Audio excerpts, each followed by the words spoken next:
మా ఎస్పీ గారు మీతో అన్ని విషయాలు మీరు మాట్లాడారు. యాక్చువల్గా కొంతమందికి ఏమైందంటే మీడియా అటెన్షన్ ఉండాలి, లేకపోతే దాన్ని బేస్ చేసుకొని సంపాదించుకోవాలి అన్న ఆశ. అది రెండు కోణాల్లో కూడా మేము ఆలోచన చేసుకుంటున్నామండి. ఎందుకంటే దీని వెనకాతల అంటే అతని ఇంటెన్షన్ ఏంటి? కడప నుంచి ఇక్కడికి వచ్చాడు, అతను పాస్టరే కానే కాదు. అటువంటి పాస్టర్ కాని వ్యక్తి అక్కడ కన్వర్షన్స్ని కొంచెం ఎంకరేజ్ చేయడానికి అమాయకమైన గిరిజనుల దగ్గరికి వచ్చి అది అక్కడ చేయటమే కాకుండా అతని మీద దాడి జరగకుండానే దాడి జరిగింది అని అతనే క్రియేట్ చేసుకోవటం, ఇవన్నీ కూడా పోలీసులు నిజంగా నేను ఎస్పీ మా అల్లూరి సీతారామరాజు ఎస్పీ గారిని ప్రత్యేకంగా అభినందిస్తున్నా. ఎందుకంటే ఇది ఎంతవరకు దారి తీయడానికి కూడా చాలా మంది ప్రయత్నం చేశారు. ఏదో అంటారు కదా, ఏదో ఇన్సిడెంట్ జరిగిన వెంటనే వచ్చి కూర్చుంటారు, దాన్ని సాల్వ్ చేయడానికి కూర్చోరు, కానీ దాని మీద ఏదో ఒక ఎలిగేషన్ చేయడానికి చూస్తారు. దాన్ని కమ్యూనల్ వైలెన్స్ గా కూడా తీసుకురావడానికి చాలా మంది ప్రయత్నాలు చేశారు. ఒకటి మాత్రం నిజం, దీని వెనకాతలు ఎవరున్నారన్నది మాత్రం అతి త్వరలో మాకు తెలుస్తుంది. వాళ్ళు మాత్రం వదిలిపెట్టారు. కుట్రకోణం మేము అలాగే ఇప్పుడు కుట్రకోణం ఉంది కాబట్టే కదా, లేకపోతే అతని మీద దాడి చేయించుకొని వీడియోలు తీసుకొని ఇంకా మనిషిని అక్కడ నుంచి తీసుకొచ్చి హాస్పిటల్లో జాయిన్ చేయలేదు. ఇమీడియట్గా అన్ని గ్రూప్స్కి సెపరేట్గా చేసుకొని అతనుకున్న ఫైనాన్షియల్ ట్రాన్సాక్షన్స్ ఎలా జరుగుతున్నాయి, అతను ఎందుకు ఏ బేస్ మీద చేశారు, అతని వెనకాతలు ఎవరైనా చేయించారా, దీనికి రాజకీయ కోణం ఏమైనా ఉందా, కుట్ర కోణం ఏమైనా ఉందా, అన్ని విషయాలు కూడా అతి త్వరలో బయటపడతాయి. కానీ ఒకటి చెప్తున్నానండి, ఇది ఎన్డీఏ గవర్నమెంట్, గౌరవ ముఖ్యమంత్రి గారు చంద్రబాబు నాయుడు గారు ఇక్కడ ముఖ్యమంత్రి గారు, ఇలాంటి ఆటలు సాగే పరిస్థితి లేదు. దయచేసి అందరూ కూడా అప్రమత్తంగా ఉంటే బెటర్. ఇలాంటి ఆలోచనలు ఏదైనా ఉంటే కనుక పక్కకి తీసేస్తే బెటర్. డ్రామా బయటపడింది, బట్ ఏజెన్సీలు గిరిజనులు టార్గెట్ చేసుకుని ఫేక్ పాస్టర్స్ కావచ్చు, కొంతమంది మత మార్పిడులు చేసే ప్రయత్నాలు చాలా ఎక్కువగా జరుగుతుంది. స్పెషల్ ఫోకస్ కాదండి. ఇప్పుడు యాక్చువల్గా మీకు ఒక విషయం చెప్పాలి. కొన్ని రాజ్యాంగం ఇచ్చిన ప్రజాస్వామ్యం మన గవర్నమెంట్ ప్రజాస్వామ్యంలో ఉండేటప్పుడు కొన్ని సందర్భాల్లో మనకి కూడా రిస్ట్రిక్షన్స్ ఉంటాయి. కానీ నేనేమంటానంటే అమాయకమైన గిరిజనుల్ని ఇలాంటి పాస్టర్ కాని వ్యక్తి కూడా పాస్టర్ కింద అతని మీద ఎవరైతే పాస్టర్ అని చెప్పుకుంటున్నాడో అతని మీద ఆల్రెడీ క్రిమినల్ కేసులు ఉన్నాయి. అతని ఫస్ట్ వైఫ్తో అతని గొడవలు ఉన్నాయి, సెకండ్ వైఫ్ ఇంకొక అమ్మాయిని చేసుకున్నాడు, వాళ్ళు కూడా కేసులు పెట్టారు.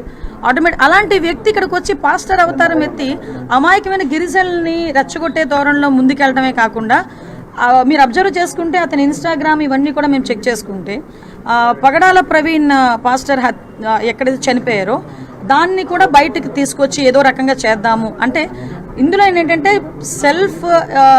అతనికి ఏదో ఒక ఉపయోగం ఉండాలి ఒకటి. నెక్స్ట్ ఇంకోటి ఏంటంటే గవర్నమెంట్ బదనాం చేయాలన్న దృక్పథమా, లేకపోతే కుట్రకోణం ఇంకేదైనా ఉందా, అంటే కుల మతాలని రెచ్చగొట్టే పరిస్థితులు ఏదైనా ఉన్నాయా, అన్నిట్లోని కూడా మేము విచారణ చేస్తున్నాం. కానీ ఒకటి ఏంటంటే ఇలాంటి ఆలోచనలు రావడమే తప్పు. ఇలాంటి ఆలోచనలు వచ్చిన తర్వాత ఇలాంటి చేసే వాళ్ళ మీద మాత్రం కఠినంగా చర్యలు. గతంలో సినిమా పిచ్చి ఉంది, సినిమాలో కూడా హీరోగా యాక్ట్ చేశాడు అని చెప్పి ఈ డ్రామా క్రియేట్ చేసి తానే షూట్ చేసుకుని ఇలా అంతా చేశాడు అన్నారు. అంటే అతని సినిమాకి నిజ జీవితానికి తేడా తెలియలేదు. అతని సినిమాలో అక్కడ హీరో అవ్వచ్చేమో కానీ ఇక్కడైతే ఖైదీ అయ్యాడు. కూడా ప్రభుత్వం టైం కానీ ప్రభుత్వ సమయం కానీ లేదా పోలీస్ శాఖ సమయం కానీ వైద్యం ఎటువైపు చూసినా ఏ రంగంలోనైనా మొత్తం టైం చాలా వేస్ట్ చేశారు. ఇలాంటి కార్యక్రమాన్ని అంటే ఇలాంటి ప్రోగ్రామ్ సినిమాటిక్ ప్రోగ్రామ్ వేరే వాళ్ళు కూడా చూసి చేయకుండా ఇబ్బంది పెట్టకుండా అలాంటి తన మీద ఏమైనా మీరు చర్యలు కంపల్సరీ అండి. దాని అంతని బేస్ చేసుకునే కదా ఈ రోజు అతనికి రిమాండ్ విధించారు. దాని మీద కూడా మేము కూడా కస్టడీకి తీసుకొని అతని విచారణ కూడా చేసుకుంటాము. ఒకటి మాత్రం చాలా క్లియర్, నేను మళ్ళీ చెప్తున్నానండి, మీరు అన్నది ఎగ్జాక్ట్లీ కరెక్ట్ పాయింట్. ఇలాంటి వాళ్ళ చర్యల వల్ల police department time waste, government డబ్బులు వేస్ట్. అలానే వీళ్ళు ఇష్టానుసారంగా ఏదో అంటారు కదా ప్రచార పిచ్చితో ఈరోజు ఫాలోయింగ్లు లైక్లు పిచ్చితో చాలా మంది ఇలాంటివన్నీ చేస్తున్నారు. కానీ మేము అక్కడతో ఆగట్లే, ఎందుకంటే ఇది కమ్యూనల్ బేస్కి వచ్చింది, ఒక మతానికి సంబంధించిన ఇష్యూకి వచ్చింది. కాబట్టి దీని మీద ఏ కుట్ర కోణం ఉందన్న దాని మీద కూడా మేము ఆలోచిస్తున్నాం. లేకపోతే ఇక్కడ కూర్చుని ఇక్కడ పుట్టి ఇక్కడ పెరిగినోడు ఏదో చేశాడంటే ఒకసారి ఆలోచించవచ్చు. కడపలో ఉన్నవాడు ఇక్కడికి చేయాల్సిన అవసరమే వచ్చింది. సో మేము కూడా ఆ నేపథ్యంలో మేము చేస్తాం.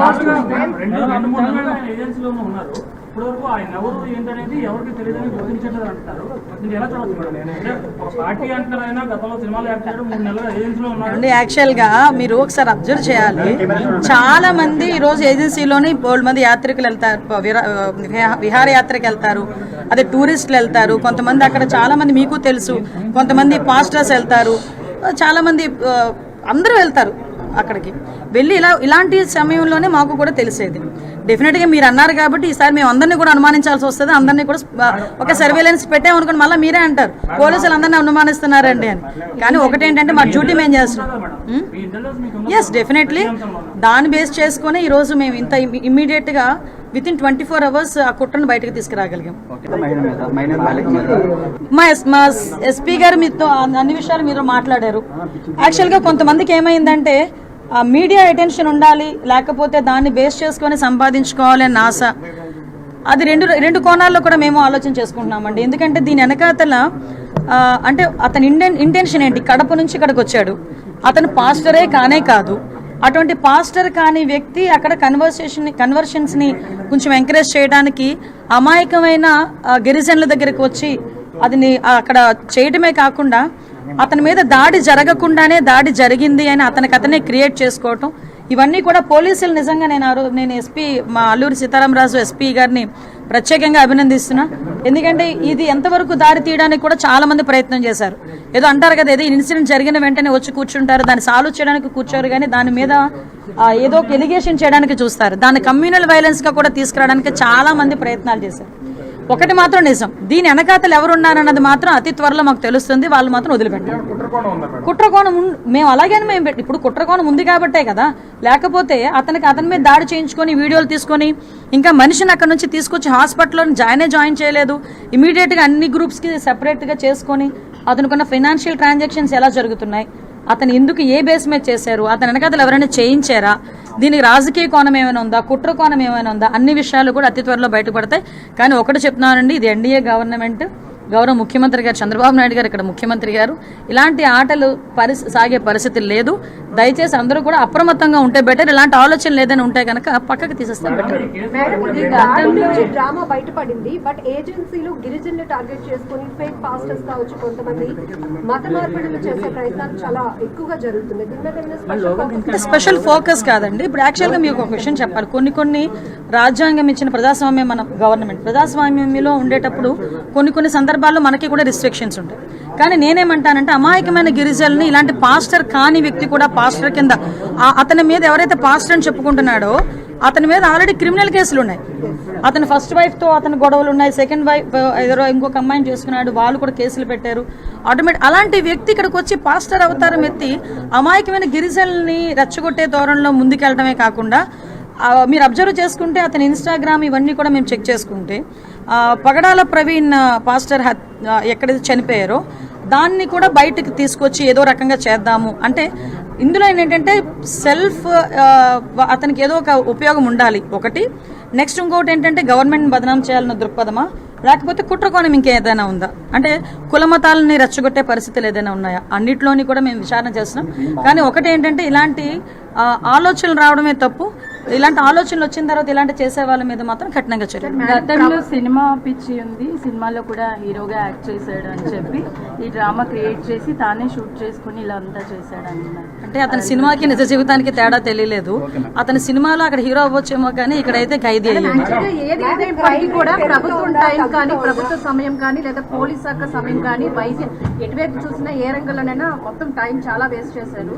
ఇలాంటి కార్యక్రమాన్ని అంటే ఇలాంటి ప్రోగ్రామ్ సినిమాటిక్ ప్రోగ్రామ్ వేరే వాళ్ళు కూడా చూసి చేయకుండా ఇబ్బంది పెట్టకుండా అలాంటి తన మీద ఏమైనా మీరు చర్యలు కంపల్సరీ అండి. దాని అంతని బేస్ చేసుకునే కదా ఈ రోజు అతనికి రిమాండ్ విధించారు. దాని మీద కూడా మేము కూడా కస్టడీకి తీసుకొని అతని విచారణ కూడా చేసుకుంటాము.